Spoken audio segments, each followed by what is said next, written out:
Dunkerque face à la marée du variant anglais. C'est le docteur Christophe Couturier, chef des urgences de l'hôpital de la ville, qui avertit. Dans son établissement cette semaine, où a été réalisé ce reportage, plus de 60% des 60 malades du Covid-19 sont porteurs du variant anglais.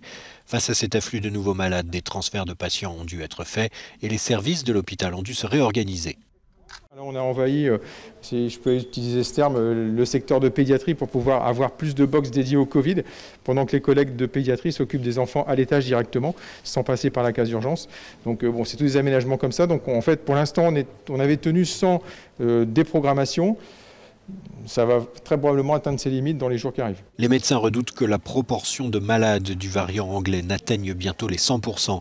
On le sait, mais l'illustration ici est très concrète et quotidienne. Cette nouvelle forme du virus ne donne pas de symptômes plus graves que le Covid dit classique, mais il est contagieux beaucoup plus rapidement. Ce qui est très particulier pour le variant anglais par rapport au Covid classique, c'est qu'il se transmet hyper vite. C'est-à-dire que vous rencontrez quelqu'un qui est porteur du virus, le lendemain vous êtes contagieux et positif. L'Agence régionale de santé des Hauts-de-France va mener une campagne exceptionnelle de dépistage gratuit et sans rendez-vous.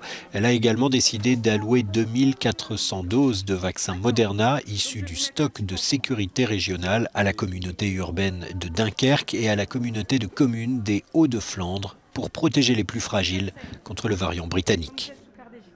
Voilà.